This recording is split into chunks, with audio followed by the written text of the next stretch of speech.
Assalamualaikum warahmatullahi wabarakatuh. Di video ini kita akan belajar materi gerak melingkar. Jadi di fisika itu ada 3 jenis gerak berdasarkan bentuk lintasannya. Pertama, gerak lurus yang sudah dipelajari di video sebelumnya ya. Kita sudah tahu di gerak lurus itu ada yang disebut dengan gerak lurus beraturan atau GLB dan ada yang disebut dengan gerak lurus berubah beraturan atau GLBB.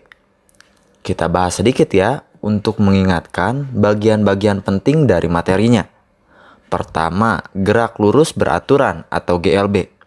Bayangkan dulu ya, suatu benda bergerak lurus, namun gerakannya itu beraturan. Maksudnya beraturan itu bagaimana? Jadi, ketika benda bergerak, benda tersebut kecepatannya tidak berubah. Sederhananya, benda tersebut tidak direm dan tidak ditambah gasnya. Karena kecepatannya tidak berubah, artinya kecepatannya tetap kan?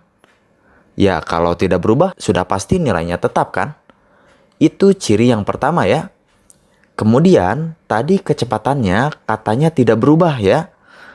Jadi, ketika bergerak itu tidak ada perubahan kecepatan atau tidak ada yang namanya percepatan. Jadi tidak ada percepatan yang terjadi ya, atau percepatannya bernilai 0. Dan GLB yang dipelajari ini geraknya horizontal ya, jadi arahnya mendatar seperti ini. Kemudian yang kedua ada yang namanya gerak lurus berubah beraturan. Sekali lagi ada kata berubah beraturan. Di sini yang berubahnya itu kecepatannya ya atau pi-nya. Kalau di GLB pi-nya tetap, maka di GLBB itu pi-nya berubah. Kenapa pi-nya bisa berubah ya? Sudah pasti karena benda mengalami percepatan atau perlambatan sehingga bisa berubah. Atau benda itu memiliki nilai A-nya atau nilai percepatannya. Kalau di GLB A-nya itu 0. Maka di GLBB A-nya itu tidak 0. Tapi nilainya itu konstan atau tetap. Kenapa harus konstan sih Pak? Ingat ya, A itu bisa mengubah kecepatannya. Supaya kecepatannya berubah secara beraturan, maka A-nya harus konstan atau tetap. Lalu di GLBB itu selain arah geraknya bisa terjadi secara horizontal, juga bisa terjadi secara vertikal ya. Kalau geraknya horizontal, kebayangkan arahnya seperti apa? Nah, sedangkan kalau vertikal, contohnya seperti ini. Ketika benda dilempar dan bergerak ke atas, perhatikan besar kecepatannya. Semakin tinggi posisi benda terhadap permukaan bumi, maka semakin lambat gerakannya. Sampai di titik tertinggi, kecepatannya itu bernilai 0 ya. Kenapa kecepatannya bisa berubah? Ingat, kalau kecepatannya berubah, artinya terjadi yang namanya percepatan. Bisa juga perlambatan ya. Kalau di sini yang menyebabkan percepatan atau perlambatannya itu kan gravitasi ya. Kita sebut sebagai percepatan gravitasi. Nih yang nilainya 10. Nilai 10 ini tidak berubah ya, atau konstan. Sekali lagi, kenapa harus konstan? Supaya kecepatannya berubah secara beraturan. Perhatikan ini ada 20 meter per sekon, 17 meter per sekon, naik lagi berkurang kecepatannya kan? 14 meter per sekon, 10 meter per sekon, sampai di titik tertingginya ternyata 0 meter per sekon. Lalu benda balik lagi di posisi yang sama, benda akan mengalami kecepatan yang sama, yaitu dari 0, 10, 14, 17, dan 20. Beraturan kan? Di posisi yang sama, yang benda ini lewati, kecepatannya tidak berubah kan? Tadi waktu naik di posisi ini 14, waktu turun di posisi ini juga 14. Nah, seperti itu. Itu ya, sekilas tentang GLB dan GLBB. Kemudian gabungan dari GLB dan GLBB itu kita sebut sebagai gerak parabola. Seperti ini ya contoh bentuk lintasan parabola. Nah tadi dikatakan Gerak parabola ini adalah gabungan dari GLB dan GLBB. Di mana GLB-nya, di mana GLBB-nya? Nah, di sini ada dua sumbu kan, sumbu X dan sumbu Y. Terlihat kan di sini ada keterangan bahwa di sumbu X itu terjadi GLB atau gerak lurus beraturan. Ingat, gerak lurus beraturan berarti di sumbu X itu kecepatannya tetap. Ya, lihat garis-garisnya masih panjangnya sama kan? Artinya besar kecepatan di titik ini, di titik ini, di titik ini, itu kecepatannya tetap. Sedangkan untuk GLBB itu arah gerakannya pada sumbu Y atau ke atas, ya. Atau di sini ke atas ya. Nih, jika diperhatikan kecepatannya mula-mula kan panjangnya segini. Nah, terus naik kan? Panjangnya berkurang kan? Nah, ini kan kalau kecepatannya berkurang, artinya gerakan benda pada sumbu Y itu namanya GLBB. Ya, karena ada perubahan kecepatan. Sedangkan tadi di sumbu X itu namanya GLB karena kecepatannya tetap. Kemudian kita lanjut ya. Sebelum masuk ke materi, perhatikan dulu dua gambar berikut ini. Ini adalah panel RPM. Apa itu panel RPM? RPM singkatan dari revolution per menit ya, atau revolusi per menit, dan menunjukkan banyaknya putaran per menit ya. Sebetulnya putaran apa yang diukur dalam panel RPM ini? Itu kita akan pelajari di video khusus pembahasan tentang panel RPM ya. Di sini kita hanya membahas dulu informasi apa yang ditunjukkan pada RPM atau cara membaca RPM. Perhatikan pada dua gambar ini ya. Bagaimana caranya kita membaca panel RPM? Contoh pada panel kiri ini.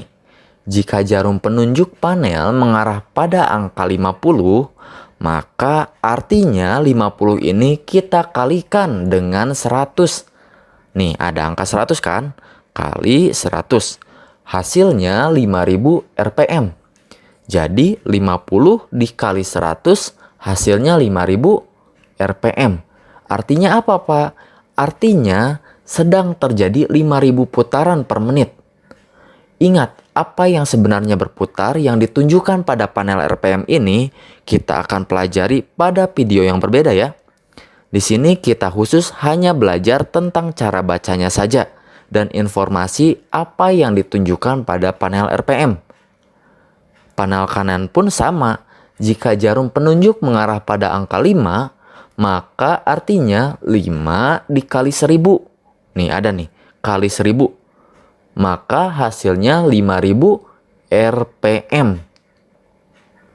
Sebutan lain dari panel RPM ini adalah takometer ya. Jadi takometer itu adalah panel RPM yang menunjukkan banyaknya putaran per menit. Panel takometer ini atau panel RPM bedakan dengan panel speedometer ya. Jadi perbedaannya apa Pak? Oke, perhatikan gambar berikut ini ya. Ini adalah panel yang ada pada mobil. Yang mana panel RPM atau takometer dan yang mana panel speedometer? Ingat, takometer atau panel RPM menunjukkan banyaknya putaran per menit. Gampangnya ya pasti ada tulisan RPM-nya saja. Berarti itu panel RPM-nya atau takometernya yang itu. Atau tulisannya itu kalau tidak RPM berarti R per min tulisannya itu. Sedangkan panel speedometer itu menunjukkan kelajuan gerak kendaraan.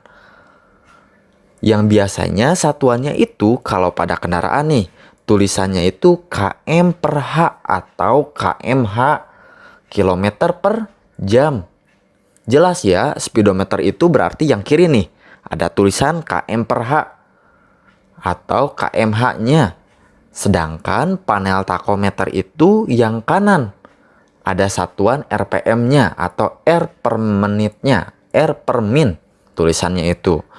Ciri lain yang membedakan panel RPM atau takometer dengan panel speedometer yaitu ya perhatikan pada takometer. Di sini ada batas skala warna merah.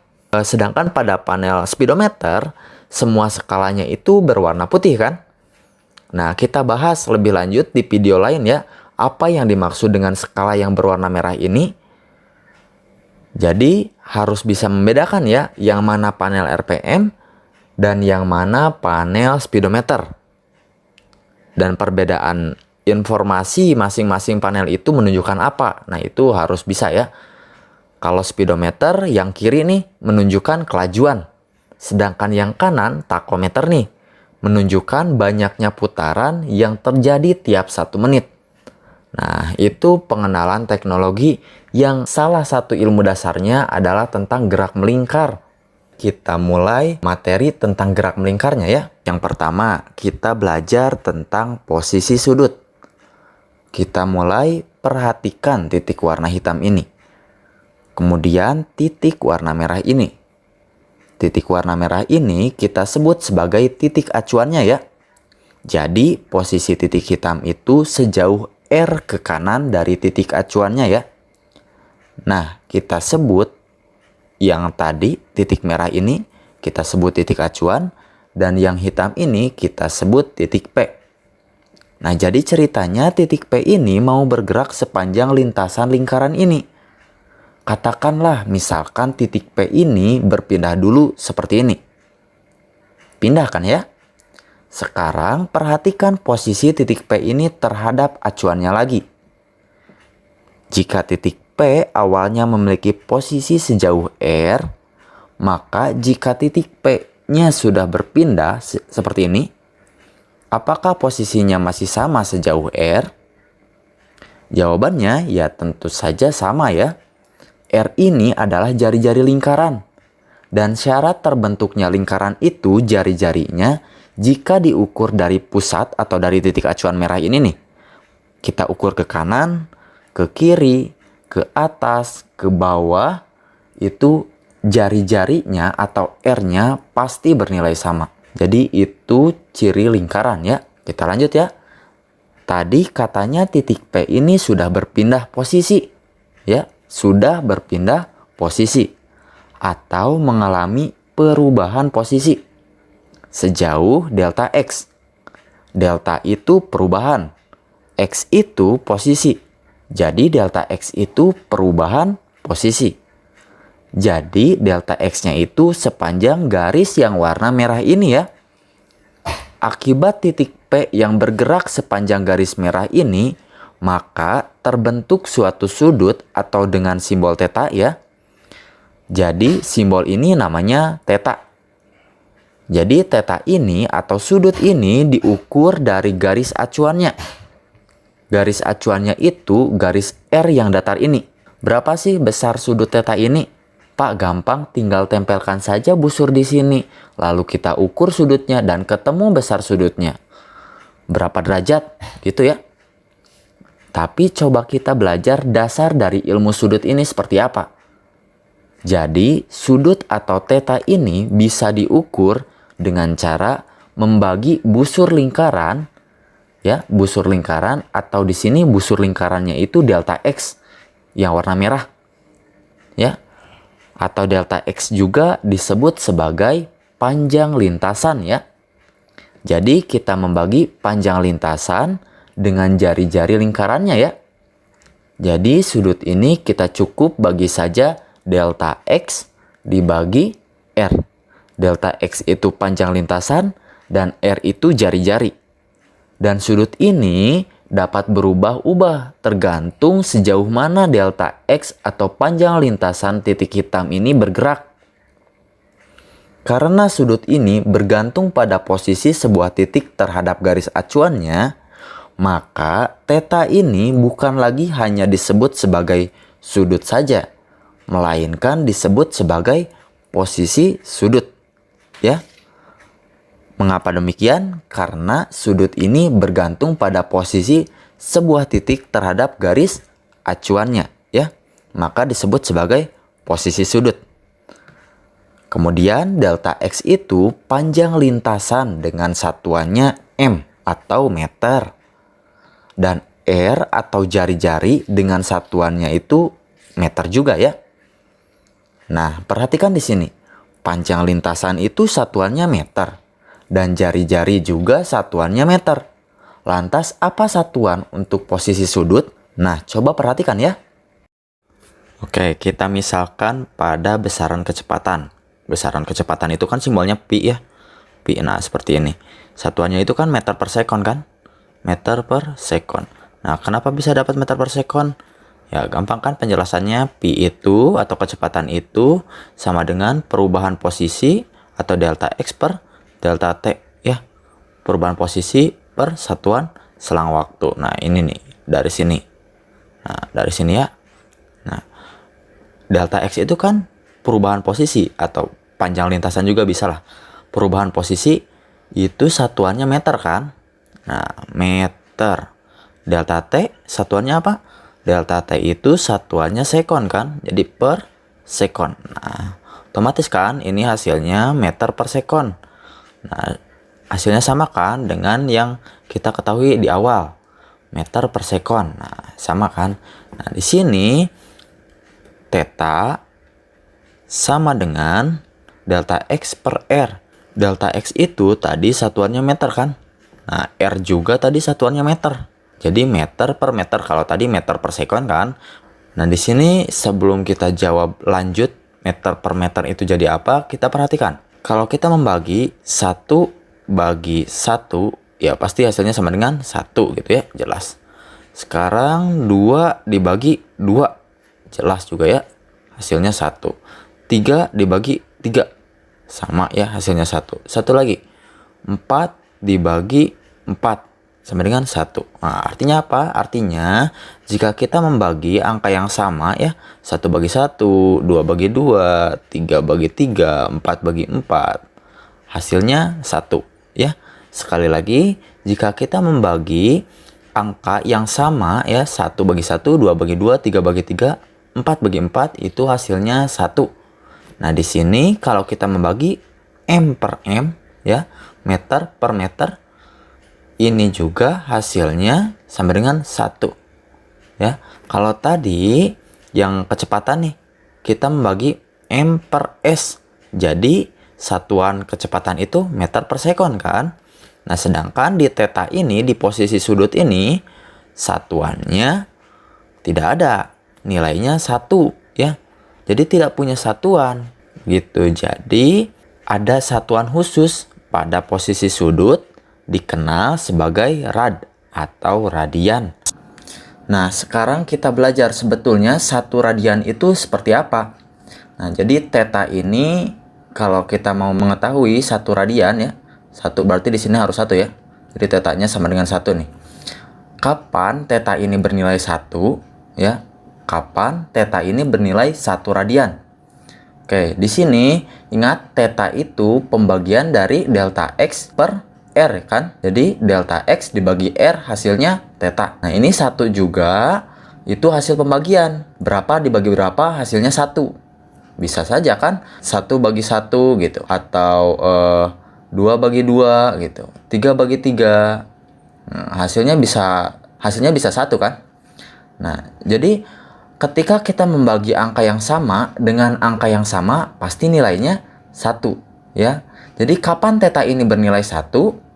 Ketika kita membagi nilai delta X dan R-nya itu sama ya.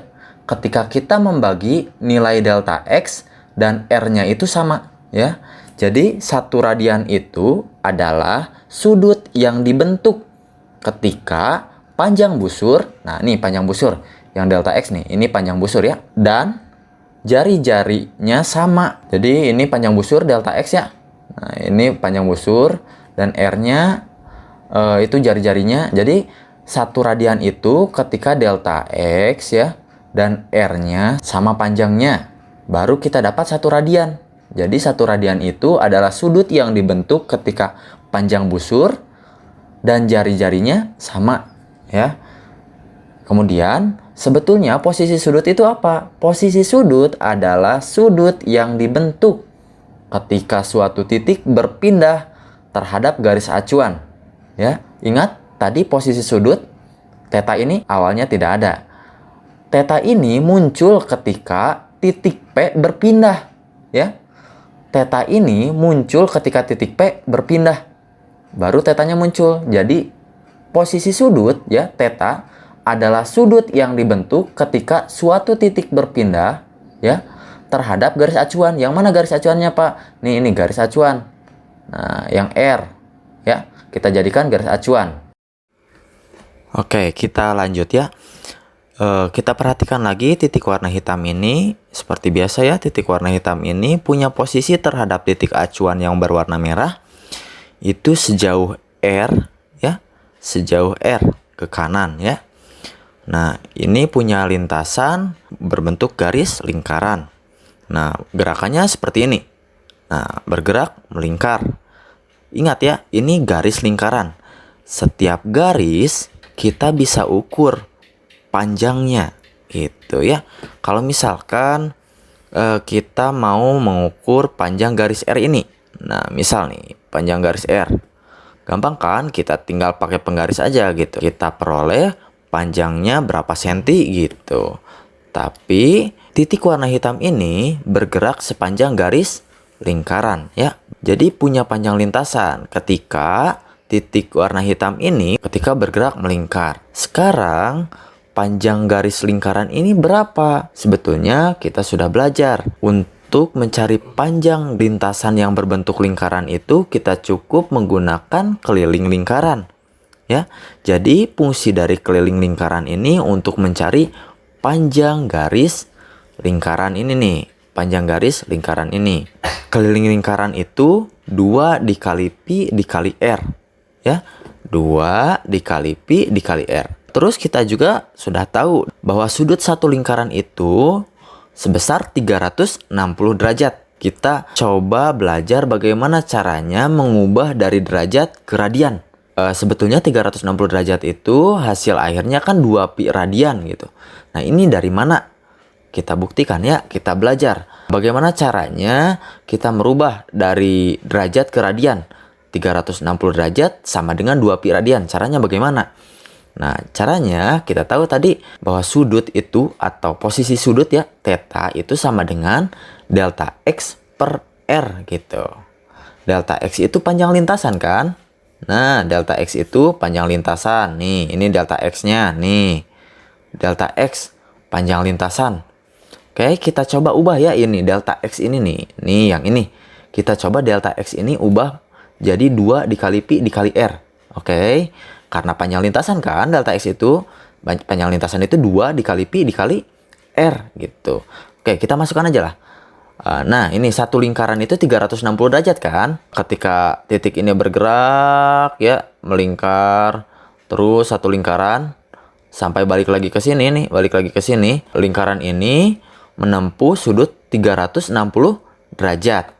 Oke, panjang lintasannya berapa? Panjang lintasannya 2 dikali pi dikali R. Nah, kita tulis lagi. Per-nya kita tulis lagi, R-nya kita tulis lagi di bawah. Oke, di sini ada yang sama kan? Yang samanya itu R-nya. Ya, ada di atas ada R, di bawah ada R gitu. Nah, ini. Oke, bisa kita bagi ya. Nah, kita coret aja lah ya. Sisanya 2 dikali pi gitu. Jadi 2 dikali pi ya 2 pi gitu. 360 derajat itu ternyata 2 pi radian. Terbukti kan 360 derajat itu 2 pi radian. Kita lanjut ya. Kita tadi sudah dapat seperti ini kan. 360 derajat sama dengan 2 pi radian. Ini ada 2 ruas ya. Ini ruas kiri, ini ruas kiri ya. Ini ruas kanan. Ruas kirinya kita bagi dengan ini. Bagi kedua ruas dengan 2 pi gitu. Jadi ruas kiri dibagi 2 pi, ruas kanan juga dibagi 2 pi. Nah, jadi bentuknya seperti ini.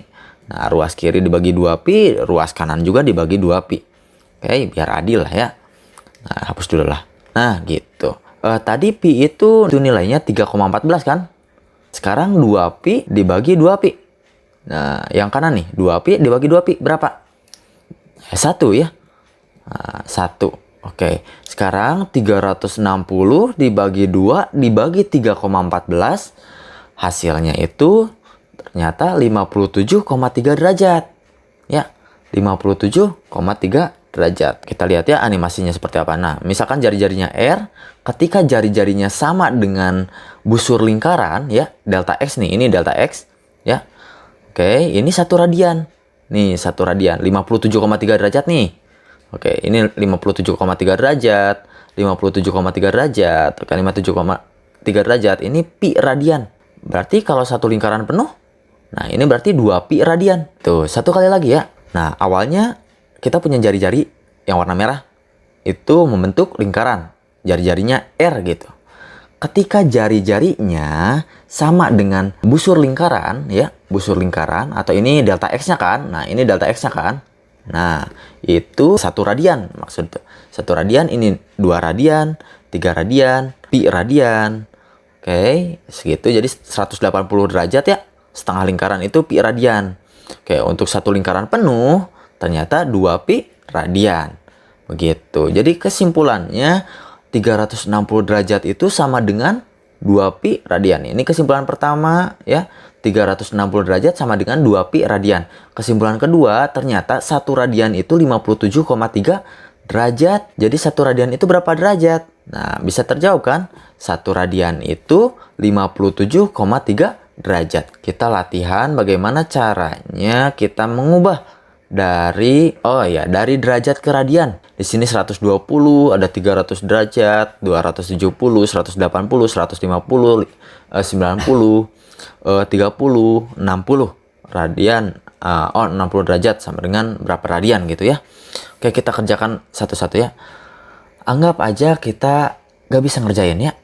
120 derajat, bagaimana caranya kita mengubah dari 120 derajat menjadi radian gitu. Menjadi berapa radian gitu ya. Nah, caranya kita tulis lagi aja ya. Tulis lagi aja. Nah, ini 120 derajat ya. Oke, 120 derajat dikali ya. Dikali pi per 180. Gitu. Nah, kita supaya mudah, kita simpan lagi aja. 120 ya dibagi 180, tulis lagi pi. Nah, gitu. Ya, di sini ada yang bisa dibagi kan? Nah, ini nolnya habis kan? Nah, nolnya habis. Tersisa di sini berapa? 12 per 18 pi gitu. Nah, bisa diperkecil. Ini bisa ya. Ini kita bagi 6 nih. 12 kita bagi 6, hasilnya 2. 18 dibagi 6 hasilnya 3. Nah, ya, kalau atas dibagi 6, bawah juga dibagi 6 gitu. Ini pi. Nah, pi-nya tulis lagi aja. Di sini radiannya tulis rad. Oke, ini hasilnya. Ya. Itu hasilnya 2 per 3 pi radian. Oke, lanjut. 300 derajat berapa radian? Nah, biasa, tulis lagi aja 300 derajat dikali pi per 180. Oke. Nah, tulis lagi aja 300 tulis per 180 pi gitu. Oke, di sini bisa dicoret kan? Nah, nolnya coret gitu. Hasilnya 30 per 18 pi. Ini bisa diperkecil kan? Masih bisa diperkecil. Kita misalkan dibagi berapa nih? 30 itu kita bagi 6. Ya, 30 bagi 6 nih. 30 bagi 6 berapa? 5 nih. 18 bagi 6? 3. Ya, pi radian. Oke. Lanjut. Kita mengubah 270 derajat berapa radian? Gitu. Caranya ya tulis lagi 270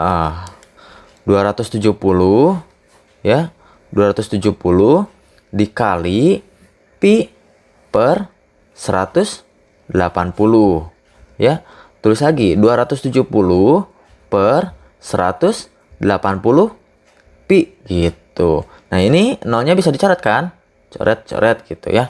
Nah, sisanya kan 27 per 18 gitu pi. Nah, ini masih bisa diperkecil kan, sepanjang kita masih bisa memperkecil bentuk pecahannya, perkecil aja gitu. Nah, 27 kita bisa bagi dengan 9 ya. 27 bagi 9 berapa? 3 kan? 18 dibagi 9 itu 2 kan? 2.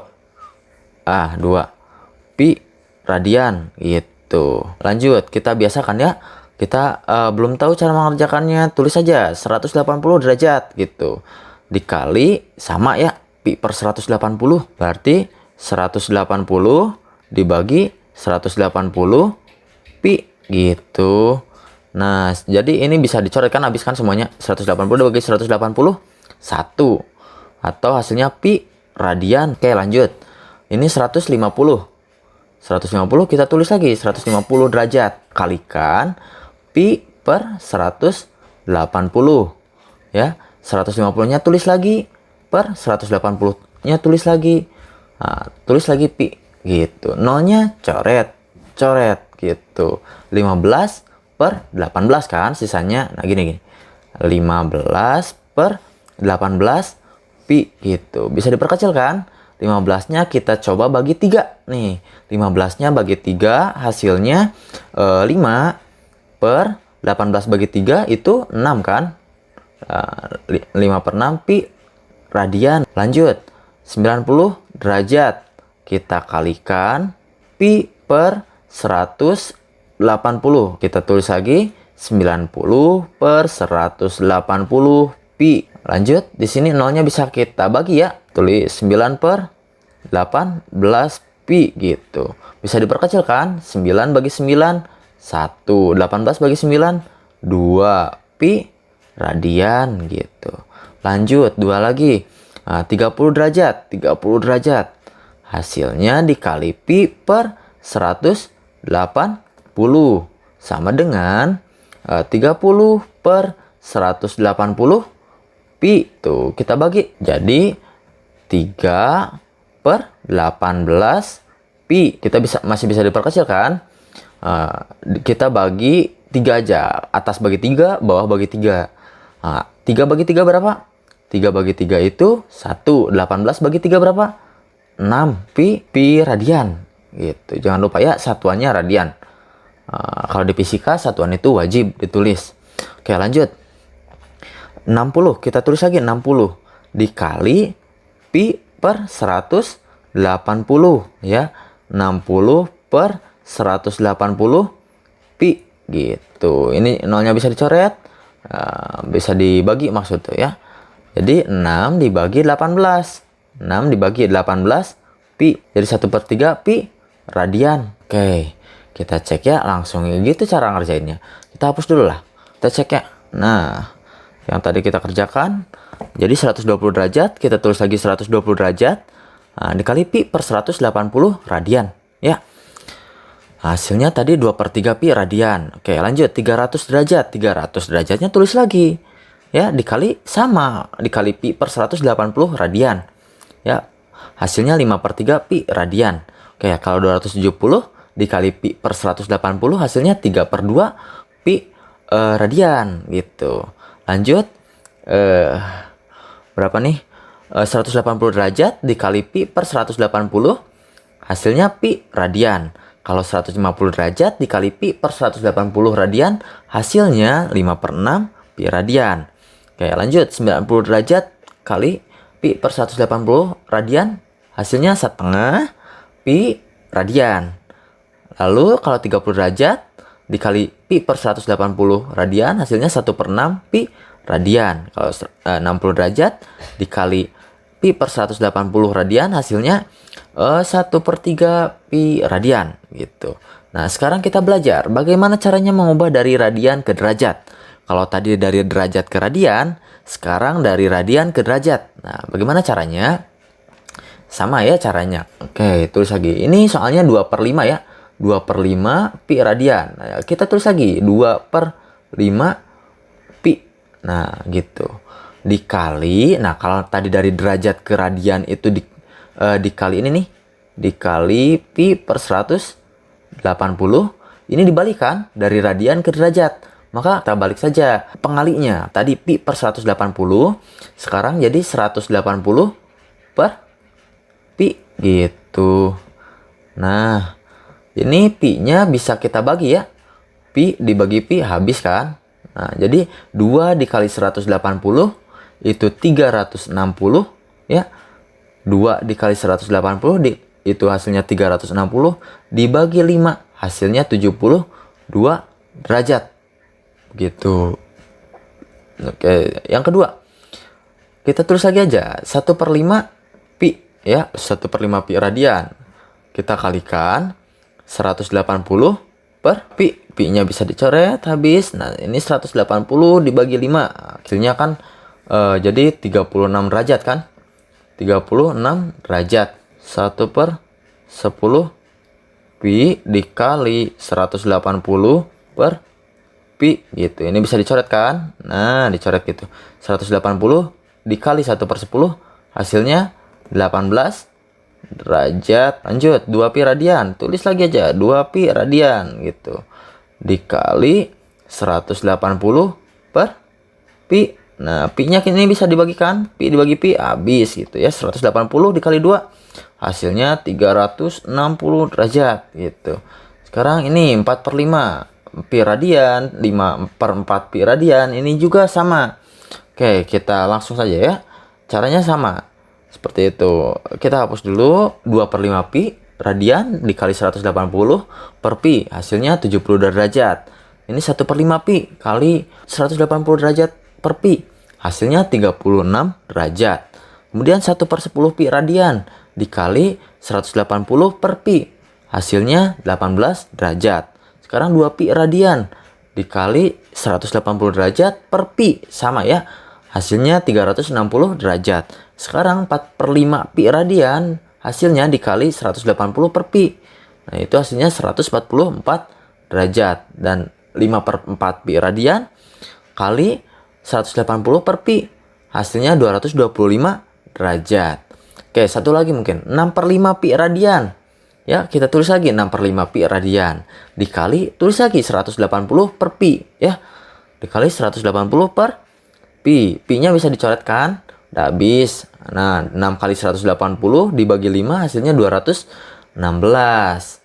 Kalau dari derajat ya, dari derajat ke radian, kita kalikan pi per 180 gitu. Kalau dari radian ke derajat ya, ke derajat, maka kita kalikan 180 per pi.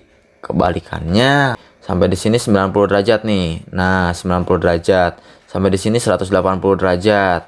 Ya, sampai di sini 270 derajat. Kalau balik lagi ke sini ya, kalau balik lagi ke sini, kalau balik lagi ke sini, maka hasilnya 360 derajat. Ini bentuk radiannya ya. Jadi, nah di sini 90 derajat itu ternyata pi per 2 ya. Nah, pi per 2 gitu hasilnya. Pi per 2. Kalau 180 pi ya. Kalau 180 pi. Kalau 270 3 per 2 pi radian gitu. Kalau misalkan 360 itu 2 pi radian. Nah, yang kedua kita belajar tentang perpindahan sudut.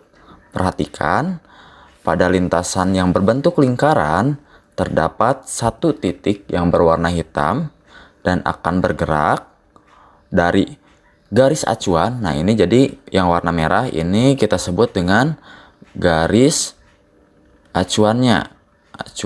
Nah, titik yang warna hitam ini akan bergerak terhadap garis acuan. Seperti ini. Nah, jadi ketika titik warna hitam ini bergerak melingkar, nah posisi awalnya misalkan ada di sini ya, kita sebut posisi awalnya itu posisi A. Tentu saja ya, waktu titik warna hitam ini bergerak maka akan membentuk sudut ya. Di sini sudutnya itu θ0, artinya θ0 itu sudut awalnya ya. Di posisi pertama itu titik warna hitam memiliki sudut awal sebesar θ0 terhadap garis acuannya. Yang kedua, misalkan titik yang warna hitam ini akan bergerak dan berpindah seperti ini. Nah, posisi kedua itu kita sebut dengan posisi B. Nah, di posisi B juga sama. Akan memiliki sudut terhadap garis acuannya ya. Jadi sudutnya itu diukur dari garis acuan ya. Nah, seperti ini. Oke, kelihatan kan? Ini warna hijau nih sudutnya itu. Sudah pasti ya, sudut awal itu di posisi A ya, itu lebih kecil dari sudut akhir nih. Theta T itu sudut akhir ya, akan lebih kecil ya. Jadi sudut awalnya itu akan lebih kecil dari sudut akhir. Sebetulnya ketika titik ini berpindah dari posisi A ke posisi B, titik ini mengalami perpindahan sudut sebesar delta theta ya. Jadi delta ini artinya perubahan posisi, theta itu sudut. Jadi perubahan posisi sudut ya, delta theta perubahan posisi sudut. Nah, cara mencarinya bagaimana? Delta theta ini cara mencarinya. Jadi delta theta sama dengan theta akhir dikurangi theta awal. Jadi perpindahan sudut atau perubahan posisi sudut itu posisi sudut akhir dikurangi posisi sudut awal. Nah, jadi seperti ini cara mencari perpindahan sudut ya. Nah, ini perpindahan sudut delta theta. Kita lihat. Nah, jadi perpindahan sudut itu perubahan posisi sudut ya. Jadi delta theta itu perpindahan sudut, satuannya radian. Theta 0 itu posisi sudut awal, satuannya radian.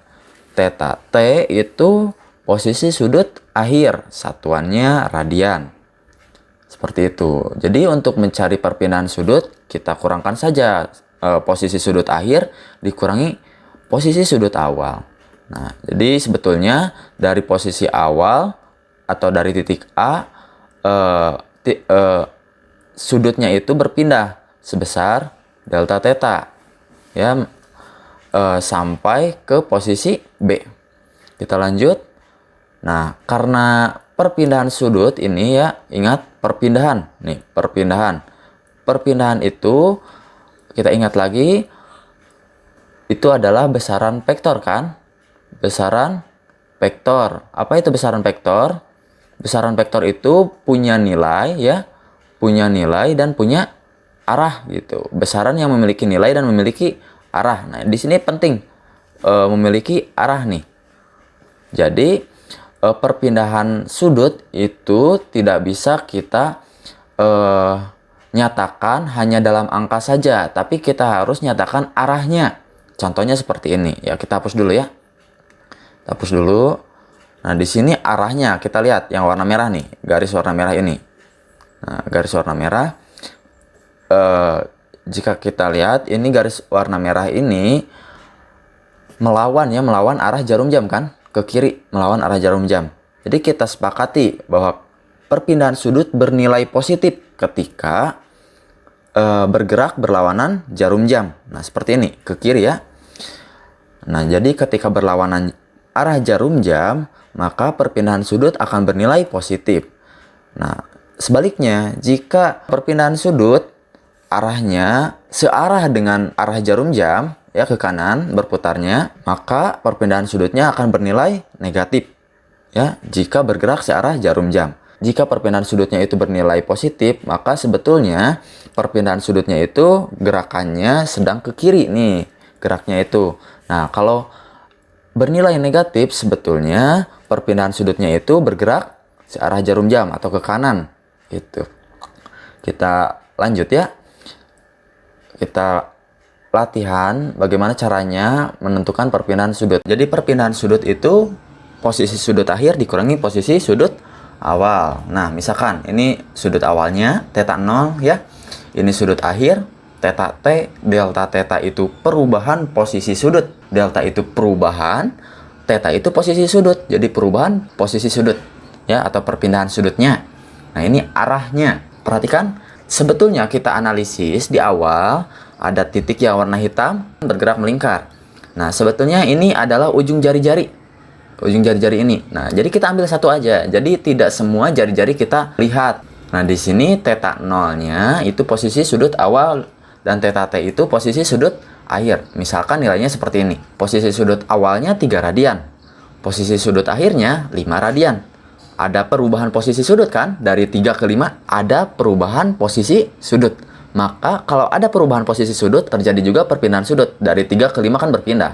Ini kan perpindahan posisi sudut. Cara mencarinya, perpindahan posisi sudut itu sudut akhir dikurangi sudut awal kan. Theta T-nya berapa? 5 radian kan? Jadi kita tulis 5 di sini. 5 dikurangi 3 sama dengan 2 radian. Di sini jadi perpindahan sudutnya 2 radian. Sekarang arahnya bagaimana? Arahnya kita lihat dari sini. Apakah perpindahannya bernilai positif atau negatif? Nah, karena di sini nilainya positif, maka arahnya melawan arah jarum jam. Nah, di sini langsung yang kedua. Theta akhirnya 2 radian, theta awalnya 4 radian.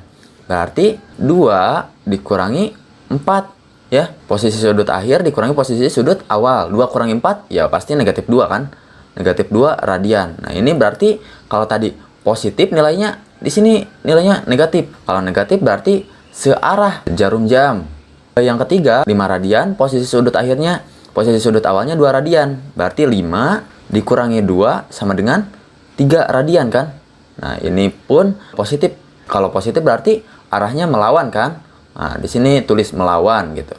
Nah, di sini 1 radian, posisi sudut akhirnya, posisi sudut awalnya 6 radian kan? Maka 1 dikurangi 6 sama dengan negatif 5 radian kan? Nah, 5 radian. Kalau negatif berarti searah kan? Searah jarum jam. Nah, ini sama nih. Searah jarum jam. Kalau yang ini positif sama dengan yang atas kan? Nah, yang terakhir, kalau 4 radian, posisi sudut akhirnya, posisi sudut awalnya 4 radian.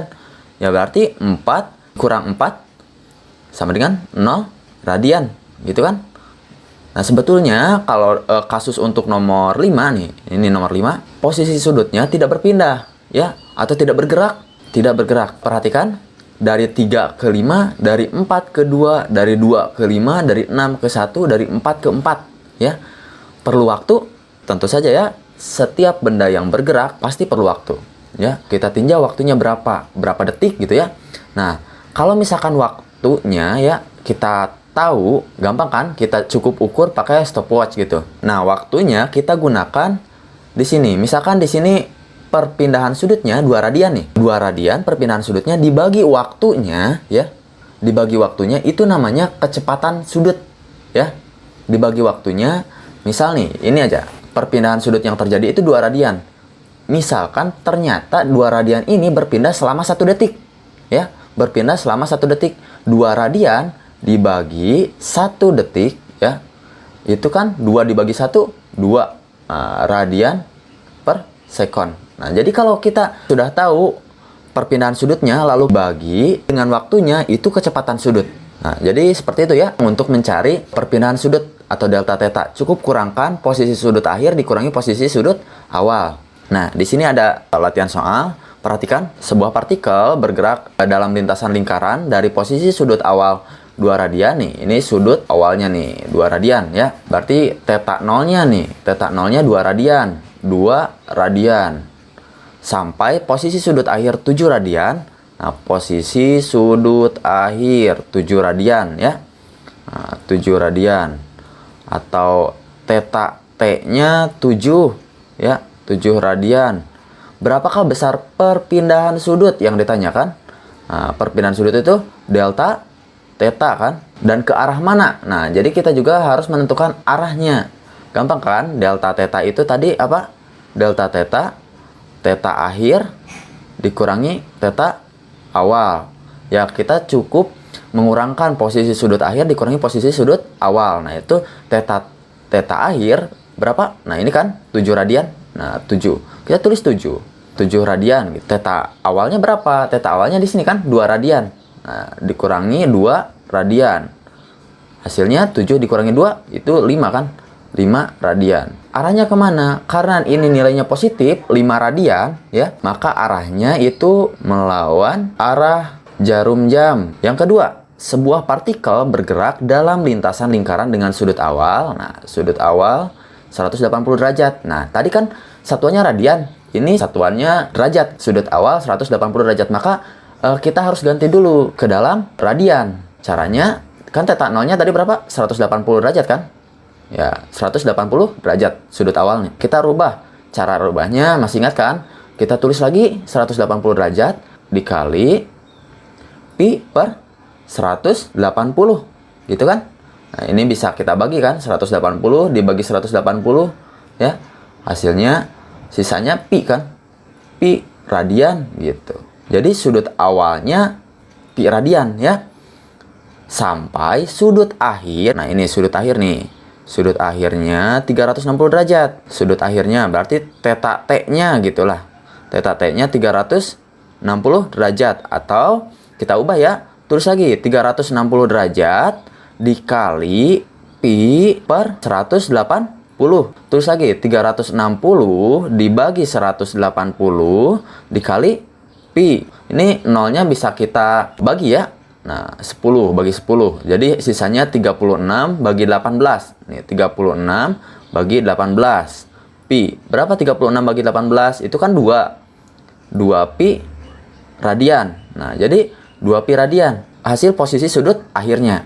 Yang ditanya apa? Berapakah besar perpindahan sudutnya? Ingat, delta theta sama dengan theta akhir dikurangi theta awal gitu. Theta akhirnya berapa? 2 pi radian kan? Nah, ini 2 pi radian. Theta awalnya berapa? Nah, ini kan theta awalnya. Nah, pi radian. Nah, ini. Jadi 2 pi radian dikurangi pi radian gitu. Hasilnya 2 pi radian dikurangi pi radian kan? Ibaratkan aja 2 kue dikurangi 1 kue, sisanya 1 kue gitu. Jadi pi radian. Ini perpindahan sudutnya. Nilainya positif kan? Maka kalau positif, melawan arah jarum jam. Yang ketiga, sebuah partikel mengalami perpindahan sudut sebesar, nah ini perpindahan sudutnya udah diketahui ya. Jadi delta theta-nya sudah ada. Delta theta-nya 3 radian ya. Dengan posisi sudut akhirnya itu 8 radian. Nih, theta akhirnya 8 radian. Yang ditanya itu justru posisi sudut awalnya. Atau theta nolnya berapa gitu. Caranya kita tulis lagi. Delta theta itu kan theta akhir dikurangi theta awal. Nah, di sini delta theta-nya 3 radian. Masukkan saja 3. Theta akhirnya berapa? 8 kan? Nah, ini nih 8 nih. Nih 8. Yang ditanya, kita coba pindah ruas ya. Dari kanan ke kiri. Maka yang tadinya bertanda negatif jadi positif kan? Nah, jadi theta 0 sama dengan 8 dikurangi 3. Atau 8 kurangi 3 kan 5 radian. Kita lanjut. Tentang kecepatan sudut rata-rata. Ingat ya, tadi sebetulnya kita sudah belajar. Ketika perpindahan sudutnya dibagi dengan waktunya, itu kecepatan sudut rata-rata. Perhatikan, di sini kecepatan sudut rata-rata adalah perpindahan sudut yang dialami tiap selang waktu tertentu. Ya. Perpindahan sudut yang dialami tiap selang waktu tertentu. Simbol kecepatan sudut itu omega ya. Nah, ini simbol omega nih, yang seperti W. Ini namanya omega. Dan tanda garis yang ada di atas itu artinya rata-rata nilainya ya. Rata-rata, kecepatan sudut rata-rata ya. Jadi, kecepatan sudut rata-rata itu perpindahan sudut ya, delta theta yang tadi kita cari. Gampang kan? Tinggal dikurangkan posisi sudut akhir dikurangi posisi sudut awal kan. Dibagi dengan waktunya ya, dibagi dengan waktunya seperti itu. Di sini perpindahan sudut itu sudut akhir dikurangi sudut awal. Di sini juga waktu akhir dikurangi waktu awal gitu. Udah, itu kecepatan sudut rata-rata. Ada juga yang namanya percepatan sudut rata-rata. Percepatan sudut rata-rata itu perubahan kecepatan sudut yang dialami tiap selang waktu tertentu. Ya, kalau misalkan kecepatan sudut rata-rata nih, omega ini nih. Nah, ini kalau omeganya berubah ya, berubah jadi lebih cepat atau lebih lambat gerakan melingkarnya, maka gerak melingkar itu memiliki percepatan sudut rata-rata ya. Percepatan sudut rata-rata ada ketika terjadi perubahan kecepatan sudut ya.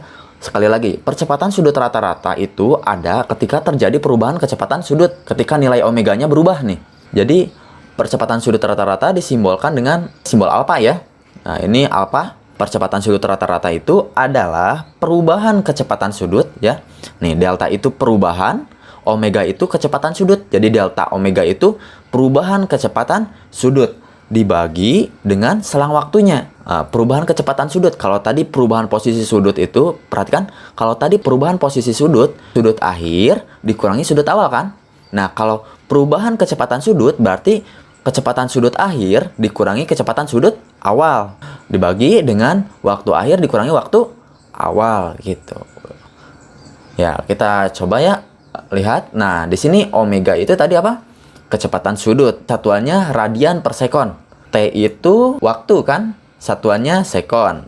Alfa itu percepatan sudut. Satuannya radian per sekon kuadrat. Sebetulnya bentuk satuannya tidak jauh berbeda dengan, kan di sini kecepatan sudut ya, kecepatan sudut rata-rata. Kalau dulu kita belajar tentang kecepatan saja kan, kecepatan satuannya apa? Meter per sekon kan? Nah, kalau kecepatan sudut rata-rata, omega, kalau omega radian per sekon gitu. Radian per sekon kuadrat. Jadi di sini M-nya diubah jadi radian gitu. Bentuknya sama. Kalau tadi meter per sekon, sekarang rad per sekon. Yang tadinya meter per sekon kuadrat, kalau sekarang radian per sekon kuadrat. Seperti itu. Kita lanjut. Ingat ya, baik itu kecepatan sudut rata-rata ataupun percepatan sudut rata-rata, itu namanya besaran vektor kan? Ingat lagi ya, kalau besaran vektor itu memiliki nilai dan memiliki arah kan? Nah, ini keduanya itu besaran vektor. Memiliki nilai dan memiliki arah. Arahnya kita coba lihat. Nah, ini kita belajar menentukan arah kecepatan sudut. Kalau misalkan perubahan posisi sudutnya nih, ini perpindahan sudutnya, delta tetanya nih. Kalau ke kiri itu melawan arah jarum jam, berarti nilainya positif kan? Maka katanya omeganya itu ke arah sini, ke atas. Kalau misalkan gambar di sini ya, kalau di sini gambarnya ke atas. Ini juga akan bernilai positif. Perubahan posisi sudutnya melawan arah jarum jam, maka ya pasti bernilai positif kan? Nah, maka omeganya itu juga akan bernilai positif. Kita tahu dari mana gitu ini positif? Kita ambil saja omega itu kan tadi perubahan posisi sudut dibagi selang waktunya kan? Kalau selang waktu pasti positif kan? Ya, kalau selang waktu itu pasti positif. Kalau misalkan delta theta itu bisa positif bisa negatif. Nah, kebetulan ini positif karena melawan arah jarum jam. Nah, karena delta tetanya positif dibagi selang waktunya bernilai positif, pasti positif ya. Jadi positif dibagi positif, maka omeganya akan bernilai positif juga. Ini juga sama ya di kiri. Misal arah putarannya, kebayangkan misalkan ini bentuknya bentuk gerakan arah jarum jam, maka gerakan seperti ini adalah gerak melawan arah jarum jam. Ketika melawan arah jarum jam, perpindahan sudutnya, ya ini perpindahan sudut di sini. Delta tetanya itu ada di sini. Ya, maka omeganya ke samping kanan ya, kalau misalkan di gambar ini ke samping kanan atau ke atas misalnya kalau di sini. Kita lanjut. Bagaimana jika sebaliknya? Di sini gerakannya, perhatikan yang kiri, gerakannya itu ke kanan kan? Kalau ke kanan berarti posisi sudutnya searah dengan arah jarum jam kan? Ke kanan, searah dengan arah jarum jam. Itu kalau ke kanan tadi itu nilainya negatif kan?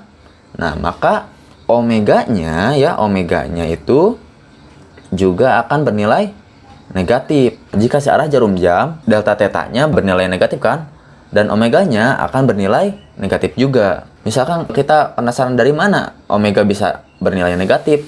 Ingat ya, omega itu tadi perubahan posisi sudut dibagi waktu. Kalau waktu sudah pasti bernilai positif kan? Ya, kalau waktu sudah pasti bernilai positif. Sekarang delta tetanya di sini bernilai negatif kan? Nah, maka negatif dibagi positif ya. Negatif dibagi positif pasti negatif hasilnya.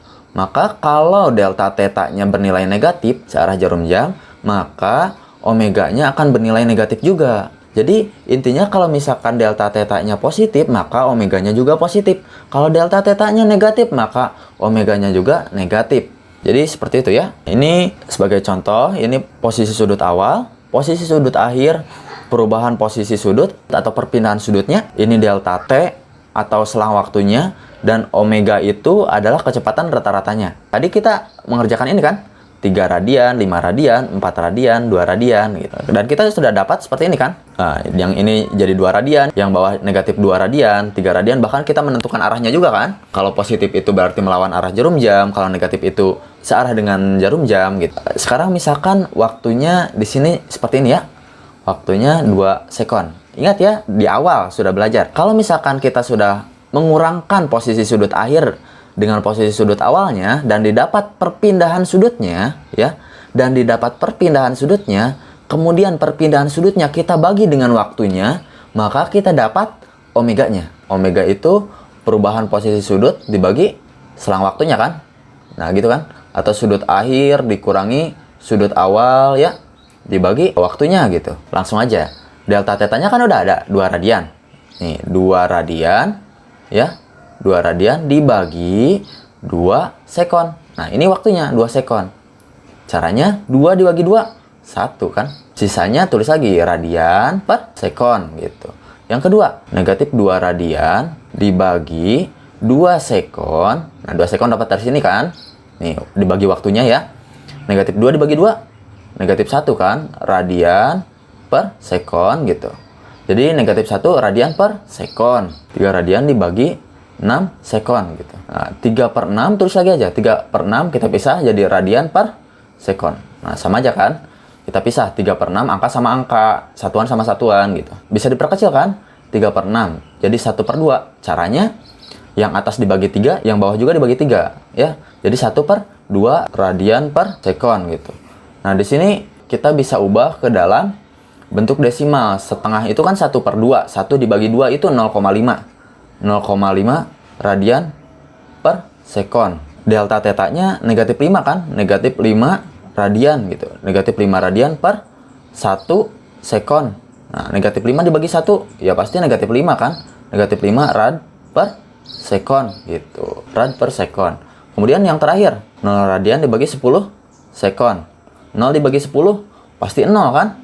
0 radian per sekon. Jadi tidak punya kecepatan kalau 0 radian per sekon. Terbukti kan? Di awal kita nebak-nebak nih. Kalau posisi sudutnya 4 radian, posisi sudut akhirnya 4 radian, maka benda tidak bergerak. Ternyata ini juga dibuktikan sama kecepatannya. Ternyata kecepatannya juga memang 0.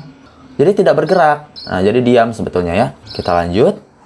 Nah, di sini sebuah partikel bergerak dalam lintasan lingkaran dengan sudut awal. Nah, ini sudut awalnya. Sudut awal nih, sudut awal 2 radian. Theta 0-nya ya. Theta 0-nya sampai posisi sudut akhir 7 radian. Nah, sudut akhirnya 7 radian. Theta T-nya 7 radian. Selama 5 detik. Nah, berapakah besar kecepatan sudutnya? Omega sama dengan perubahan posisi sudut dibagi waktunya gitu kan. Nah, perubahan posisi sudut. Sudut akhir dikurangi sudut awal gitu kan. Dibagi selang waktunya berapa gitu. Theta akhirnya berapa? Theta akhirnya itu kan 7 ya. 7 dikurangi 2 kan awalnya. Nah, 2. Selang waktunya berapa? Di sini 5 detik kan selang waktunya. Nah, jadi gini, 5 kan. Nah, ini waktunya berapa? 5 juga. 5 dibagi 5, 1 radian per sekon gitu. Nah, yang kedua, sebuah partikel selama 2 detik ya, ini waktunya nih, 2 detik. Delta tetanya ya 2 detik gitu atau 2 sekon mengalami perpindahan dari posisi sudut awal ya, dari posisi sudut awal atau theta 0-nya ya 6 radian dan posisi sudut akhirnya, nah ini posisi sudut akhirnya 12 radian. 12 radian. Berapakah besar kecepatan sudutnya? Nah, di sini kecepatan sudutnya tadi apa? Omega ya, delta theta dibagi delta T gitu kan, atau theta akhir dikurangi theta awal ya, dibagi selang waktunya. Nah, theta akhirnya berapa? Theta akhirnya 12 radian kan? 12 radian. Jadi kurang sudut awalnya berapa? 6 kan? 6 radian. Nah, dibagi selang waktunya berapa? 2 detik kan? 2 sekon. 12 dikurangi 6 berapa? 12 dikurangi 6 kan? 6 radian per 2 sekon gitu ya. 6 dibagi 2, 3. Jadi 3 radian per sekon. Jadi gitu ya. Cara mencari kecepatan sudutnya gitu. Kita kurangkan posisi sudut akhir dengan posisi sudut awal, lalu dibagi waktu. Udah beres. Lanjut. Nah, kalau tadi kita menentukan arah kecepatan sudutnya, ini kita menentukan tanda percepatan sudut. Nah, jadi jika benda bergerak lebih cepat, maka alfanya akan bernilai positif. Jadi dipercepat gitu. Nah, jika bergerak lebih lambat, maka alfanya akan bernilai negatif. Ya, alfanya itu bernilai negatif sebetulnya kalau misalkan lebih lambat. Contohnya seperti ini. Nah, yang ada dua gerakannya, yang kiri sama yang kanan. Yang kiri itu kecepatannya tetap nih. Kecepatannya tetap. Jadi sebetulnya di sini alfanya itu 0, ya. Alfanya 0 tanpa percepatan sudut, ya, tanpa mengalami percepatan sudut. Nah, jadi alfanya itu 0. Sedangkan di sini, ya, perhatikan di sini itu punya percepatan, ya.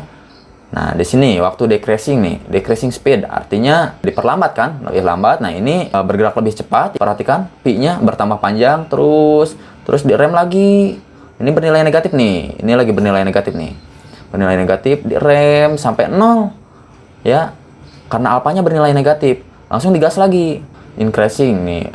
Jadi alfanya bernilai positif. Kecepatannya bertambah. Terus direm lagi. Bernilai negatif. Ya, jadi seperti itu ya.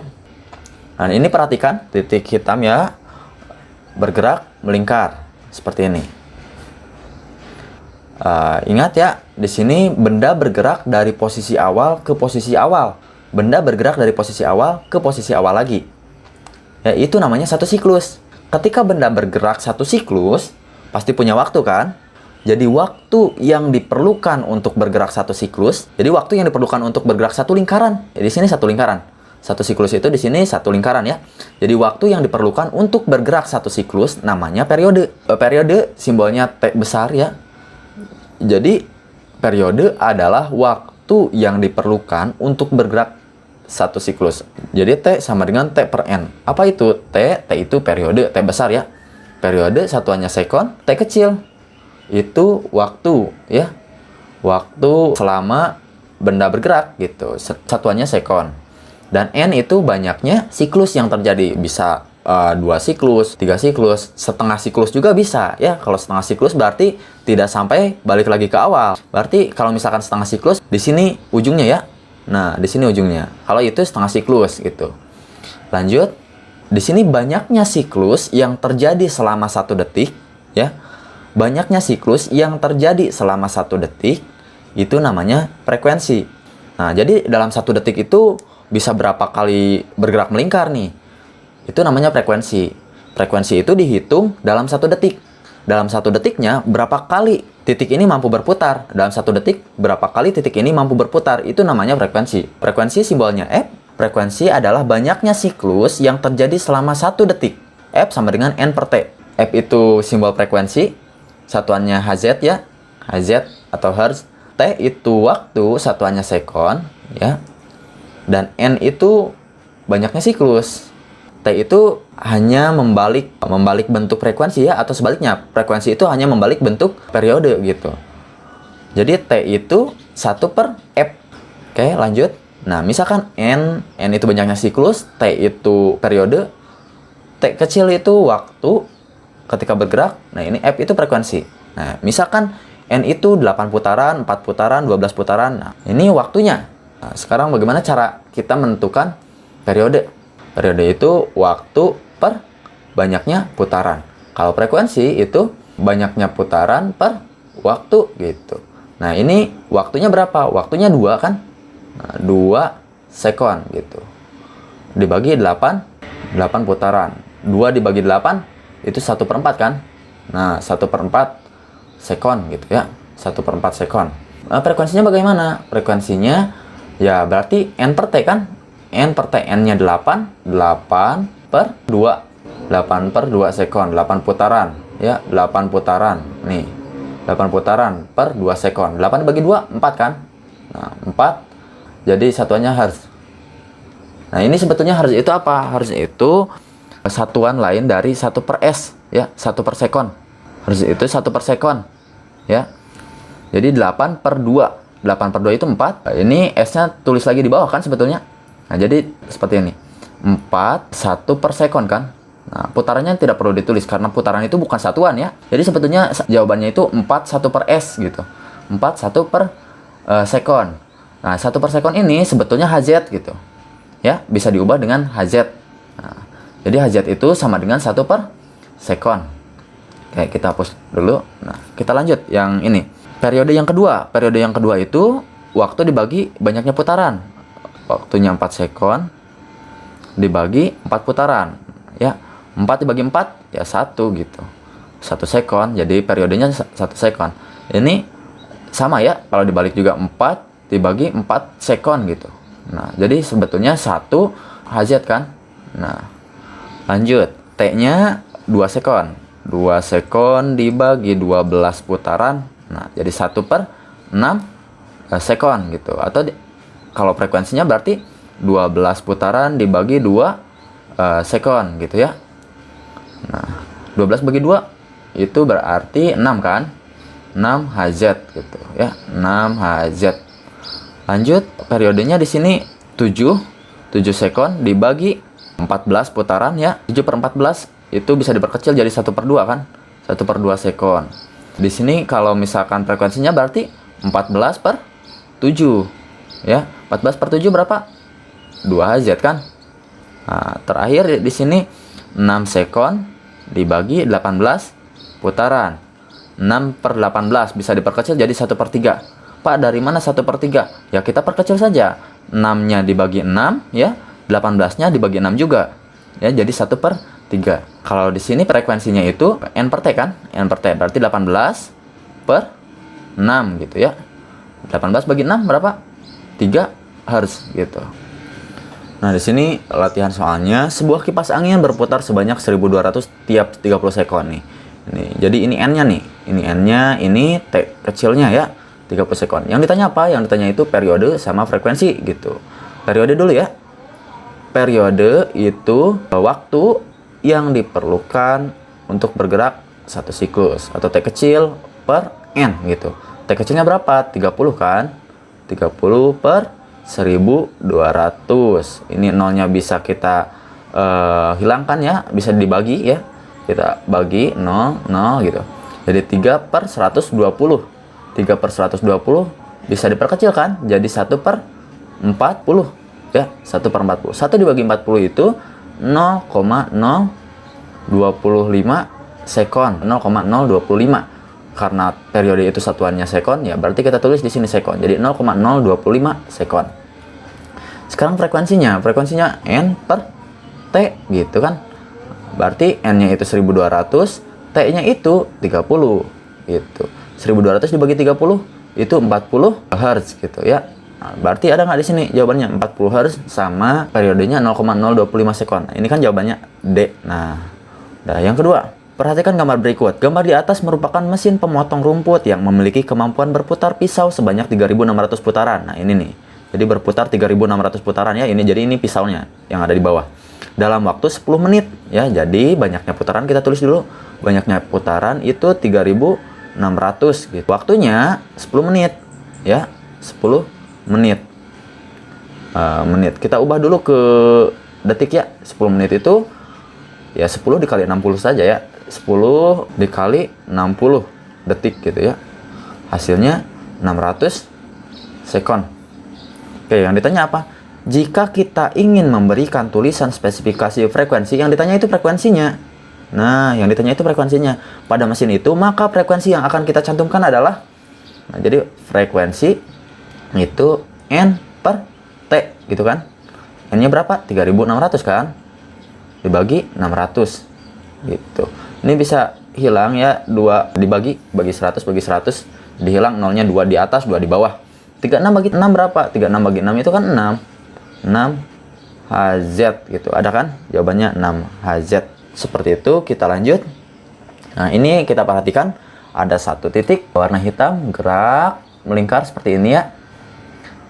Nah, punya panjang lintasan kan? Nah, seperti itu. Punya panjang lintasannya ingat sejauh keliling lingkaran ya. Panjang lintasannya itu sejauh keliling lingkaran, yaitu 2 dikali Pi dikali R. Jadi panjang ini 2 dikali Pi dikali R gitu. Waktunya untuk bergerak satu lingkaran, ingat ya, untuk bergerak satu lingkaran atau satu siklus, namanya itu periode kan waktunya. Nah, jadi T waktunya itu. Ya, waktunya itu sama dengan periodenya. Jadi ketika benda bergerak dari posisi awal ke awal lagi, ya, benda menempuh panjang lintasan 2πr. Waktu tempuhnya itu namanya periode. Jadi panjang lintasan, ya, panjang lintasan atau 2πr yang ditempuh tiap waktu, ya, waktunya itu T, yaitu sebesar periodenya. Namanya itu kelajuan kan? Ya, di gerak lurus namanya kelajuan. Panjang lintasan yang ditempuh tiap waktu itu namanya kelajuan. Simbolnya apa? Simbolnya itu pi. Nah, kalau di gerak melingkar, kelajuan ini dibedakan menjadi laju linear. Linear ini artinya berlaku pada garis, ya. Jadi kelajuannya itu bisa digambarkan oleh garis lurus gitu. Panjang lintasan yang ditempuh tiap waktu itu namanya laju linear gitu ya. Kalau di gerak melingkar. Perhatikan lagi ya. Jadi kita sudah dapat seperti ini kan? Ya, sama lah ya, yang kiri sama yang kanan. Ini pi sama dengan 2πr per T. Ini juga pi sama dengan 2πr per T. Nggak ada yang berbeda kan? Nah, perhatikan. Saya ubah bentuknya jadi seperti ini. Nah, ya. Kita ulangi lagi. Bentuknya jadi seperti ini. Sebetulnya sama saja ya. 2πr kali 1 per T. 2πr kali 1 per T itu 2πr per T, ya. Sama saja bentuknya. 2πr kali 1 per T itu sama dengan 2πr per T, ya. Nah, masih ingat 1 per T itu namanya kan frekuensi. Nah, ini nih kan 1 per T itu namanya frekuensi. Nah, maka 1 per T ini kita akan ubah menjadi frekuensinya. Nah, kita ubah jadi F gitu. Nah, jadi seperti ini. Laju linear itu bisa dicari dengan dua cara. Kalau diketahuinya periode, maka kita gunakan ini. Pi sama dengan 2πr per T. Kalau yang diketahuinya frekuensi, maka Pi sama dengan 2πr kali F gitu. Dan laju linear itu nilainya tetap gitu ya, tidak berubah-ubah. Nah, contohnya di sini, diketahui panjang jari-jari sebuah ban 0,8 meter. Jika ban tersebut bergerak dengan periode 2 sekon, besarnya laju linear ban tersebut adalah... Jadi, ingat ya, laju linear kan yang ditanya. Nah, laju linear kan pi sama dengan 2πr per T, ya. Ada 2πr kali F atau 2πr per T, ya. Karena di sini kebetulan yang diketahuinya periodenya, ya. Nah, yang diketahuinya periodenya. Jadi kita gunakan yang ini. Pi sama dengan 2πr per T. Nah, kita tulis lagi 2, pi-nya tulis lagi, ya. R-nya berapa? R-nya 0,8. Tulis lagi 0,8, ya. Sampai di sini kita belum menghitung apapun. Cuma memasukkan angkanya.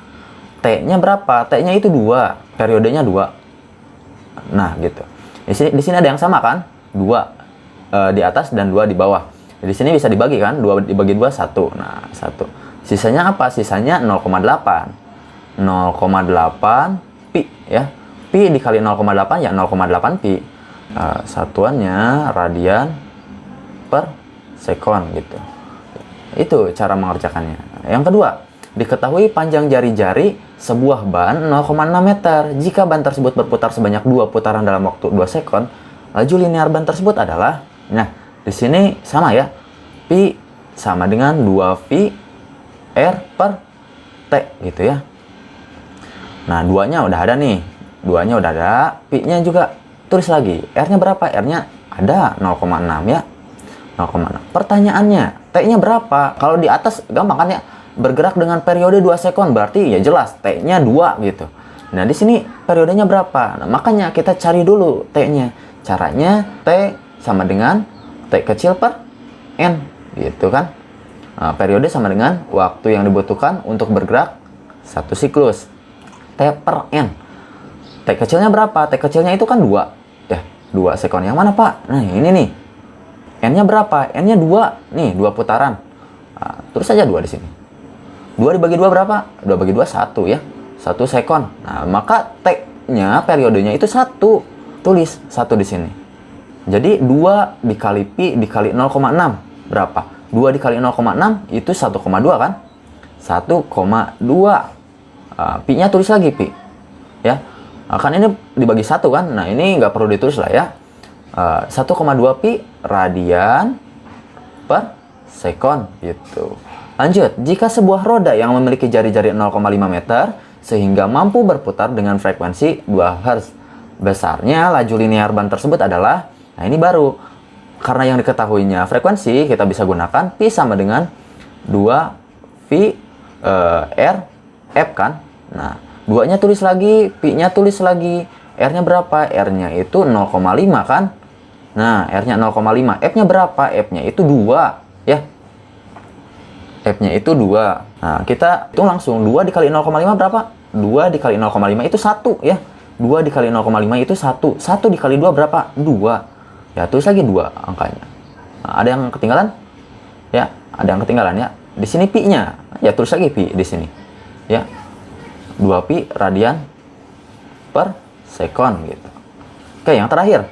Jika sebuah roda yang memiliki jari-jari 0,5 meter sehingga mampu berputar sebanyak 2 putaran dalam waktu 4 detik, besarnya laju linear ban tersebut adalah, nah ini bisa pakai yang mana saja ya, yang pi sama dengan 2 pi r per t atau pi sama dengan 2 pi r per f. Nilainya pasti sama, jawabannya pasti sama. Misalkan kita gunakan yang ini aja lah ya, pi sama dengan 2 pi r kali f. Pi sama dengan 2 dikali pi dikali r dikali f gitu kan. Nah, f-nya kita kan belum tahu ya. Ini tulis lagi aja. 2 tulis lagi, pi tulis lagi, r-nya berapa? R-nya itu kan 0,5. 0,5 ya. R-nya 0,5. F-nya karena di sini frekuensinya tidak ada ya. Frekuensinya tidak ada, maka kita cari frekuensi itu n per t kan? Ya. Banyaknya putaran per waktu gitu. Berapa putaran di sini? Ada 2 kan? Nah, nih, 2 putaran. N-nya ini. Nah, kita masukkan N-nya 2 ya. T-nya berapa? T-nya 4 ya. T-nya 4. Jadi 2 per 4 berapa? 2 per 4 itu 1 per 2 ya. Bisa diperkecil kan? Jadi 1 per 2 Hz. Nah, jadi di sini F-nya itu 1 per 2 ya. 2 dikali setengah dulu. 2 dikali setengah berapa? 2 dikali 1 dibagi 2 berapa? 2 dikali 1 itu 2 kan? 2 dikali 1 itu 2 dibagi 2. 2 dibagi 2 itu 1 ya. 1 dikali pi dikali 0,5 pi. Nah, jadi di sini 0,5 pi. 0,5 pi radian per sekon gitu. Oke, lanjut. Di sini perhatikan sama ya, benda bergerak melingkar. Anggap ini kita sudah tahu ya, tadi ini ternyata ujung jari-jari yang bergerak melingkar. Nah, seperti itu. Nah, ini titik acuannya mulai ada lagi ya. Ini jari-jarinya nih. Ketika bergerak satu lingkaran itu 360 derajat kan? Nah, satu lingkaran penuh itu 360 derajat. Kalau kita ubah itu 2 pi radian. 2 pi radian. Kita udah belajar nih. Merubah dari derajat ke radian. Ternyata 360 derajat itu 2 pi radian gitu ya. Waktu untuk satu lingkaran itu namanya periode. Jadi besar sudut yang ditempuh tiap waktu ya. Besar sudut yang ditempuh tiap waktu itu namanya laju anguler ya. Ini omega nih. Jadi laju anguler itu simbolnya omega. Laju anguler itu omega sama dengan 2 pi per t. Tadi laju linear, sekarang laju anguler. Bedanya apa? Kalau tadi laju linear itu berlaku pada garis, sedangkan laju anguler itu berlaku pada sudut ya. Nah, di sini kan ada tulisan nih, besar sudut yang ditempuh tiap waktu ya. Itu bedanya. T itu periode, satuannya sekon, omega itu laju anguler ya, radian per sekon. Ya, ini laju anguler besarnya tetap juga ya. Besarnya tetap gitu.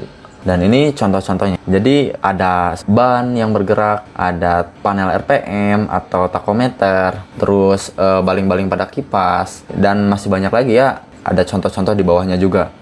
Itu contoh gerak melingkar. Lanjut, jika sebuah roda mampu berputar dengan periode 4 sekon, besarnya laju anguler roda tersebut adalah, nah, laju anguler tadi, laju anguler itu kan omega sama dengan 2 V per T kan? 2 pi per T. 2-nya kita tulis lagi, pi-nya kita tulis lagi, T-nya berapa? T-nya itu 4. 2 pi per 4. 2 per 4 berapa? 2 per 4 itu kan 1 per 2 ya, diperkecil. 1 per 2 pi atau 0,5 ya. 0,5 pi. Satuannya radian per sekon. Dah beres. Jika sebuah roda mampu berputar sebanyak 2 putaran dalam waktu 4 detik, besarnya laju anguler roda tersebut adalah omeganya itu 2 pi per T kan ya. 2 pi-nya tulis lagi. Pertanyaannya, periodenya tidak ada kan?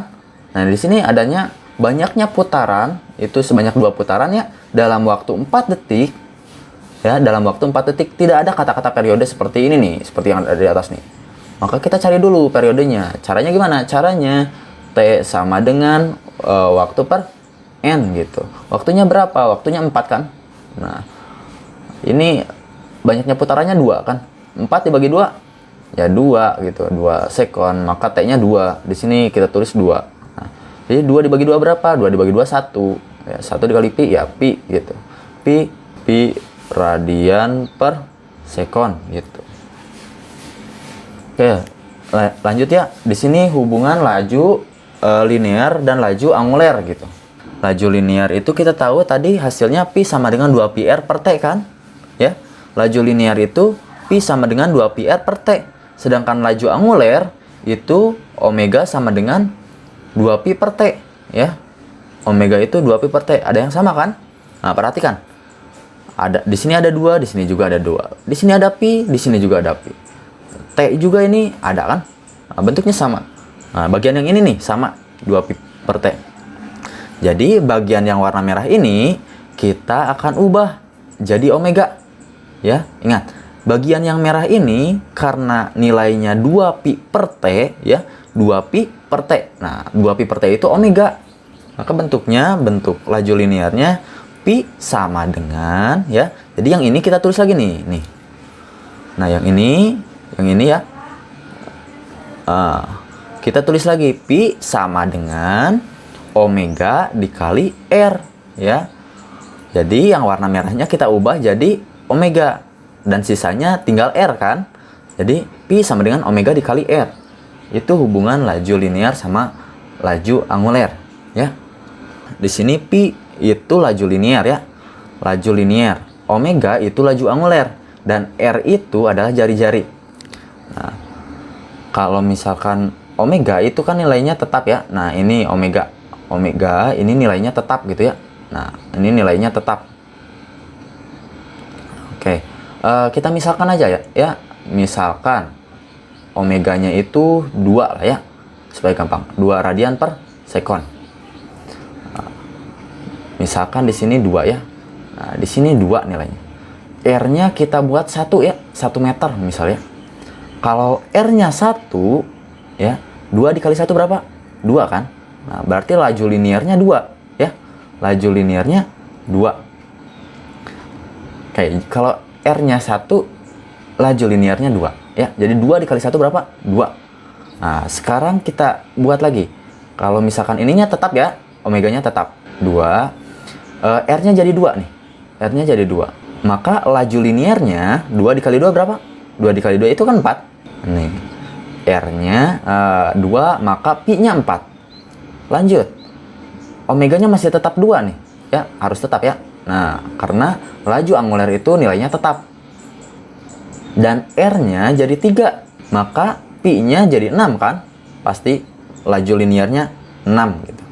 Sekali lagi, ya. Laju angulernya 2. R-nya 4. Ya, R-nya 4. Maka pi-nya itu kan 8. Perhatikan nih. Nah, jadi bagian ini, ya. Bagian ini dan bagian ini nih. Yang pi. Semakin bertambah R, ya, semakin bertambah R, maka laju linearnya semakin besar kan?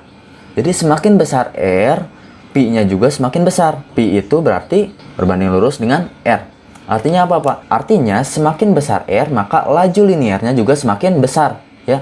Ini namanya berbanding lurus. Jadi hubungan pi dan R itu berbanding lurus. Semakin besar R-nya, maka semakin besar laju linearnya. Lanjut. Nah, ini laju linear itu seperti ini, ya. Jadi laju linear itu menyinggung pinggiran lingkarannya, Sedangkan laju anguler ini ada di bidang ini nih, bidang lingkarannya. Nah, ini laju angulernya ada di sini, ada pada bidangnya. Laju anguler tuh ada pada bidangnya. Sedangkan laju linear ada di pinggirannya. Nah, ini perhatikan. Ini ada 4 orang yang memperagakan perbedaan laju linear sama laju anguler. Ini pusatnya, ya. Ini yang merah nih. Yang merah itu pusatnya. Katakanlah si A nih, yang warna putih, si A, si B, si C, si D, ya. Yang warna putih A, B, C, D, ya. Tentu, ya, semakin luar berarti jari-jarinya semakin besar kan? Ya, berarti paling kecil di sini jari-jarinya itu yang putih si A nih. Ya, karena ini tidak dihitung, ini pusatnya. Ya. Jadi ini ada jari-jari A, jari-jari B, jari-jari C, jari-jari D. Ya, jadi R yang paling kecil itu yang warna putih kan? Nih, yang si A. R yang paling besar berarti yang warna biru kan? Nah, berarti tadi ingat, semakin kecil R-nya maka semakin kecil juga laju linearnya, atau semakin besar R-nya maka semakin besar juga laju linearnya. Perhatikan ya gerakannya. Yang mana yang paling paling rusuh gitu ya. Paling rusuh di sini antara A, B, C, D gitu. Kelihatan kan? Nih, dalam waktu yang sama si D nih. Si D itu kelihatan paling cepat gitu laju linearnya. Laju linearnya. Beda dengan yang A nih, lebih nyantai kan? Nah, bandingkan gerakan A sama D ya. Bandingkan gerakan A sama D. Nah, A itu lebih nyantai ya, sedangkan D itu lebih rusuh gitu. Jadi laju linearnya itu lebih besar yang D kan ya, laju linearnya lebih besar yang D. Nih ini buktinya ya, karena R-nya besar maka pi-nya juga besar. Nah lihat panjangnya, panjang vektor kecepatannya nih lebih panjang kan, yang paling ujung nih lebih panjang. Beda dengan ini yang tengah. Kalau ini yang tengah ya, yang ungu. Nah, ini lebih pendek kan? Nah, semakin ke dalam itu lebih pendek. Kita lanjut. Nah, ini rangkumannya di gerak melingkar. Kita sudah belajar tentang yang pertama posisi sudut. Ya, posisi sudut atau theta sama dengan delta X per R. Yang kedua periode. Periode itu waktu yang diperlukan untuk bergerak satu siklus. Atau T sama dengan T per N. Ya. Frekuensi itu banyaknya siklus yang terjadi selama 1 detik, atau F sama dengan N per T. Nah, periode juga bisa dicari dengan T sama dengan 1 per F, atau frekuensi juga F sama dengan 1 per T. Nah, ini laju linear tadi. Laju linear panjang lintasan yang ditempuh tiap waktu. Pi sama dengan 2 pi R per T, atau Pi sama dengan 2 pi R kali F. Ya. Ini kalau laju anguler, besarnya sudut yang ditempuh tiap waktu. Ya. Omega sama dengan 2 pi per T ya. Laju linear sama laju anguler gitu. Laju linear sama laju anguler nilainya tetap kan ya. Tapi untuk laju linear kita lihat jari-jarinya dulu ya. Yang mana yang kita tinjau jari-jarinya, yang paling besar atau yang paling kecil gitu. Kalau misalkan semakin besar jari-jarinya maka laju linearnya semakin besar juga kan. Dan terakhir hubungan laju linear sama laju anguler itu pi sama dengan omega dikali R. Jadi seperti itu ya untuk rangkumannya gerak melingkar.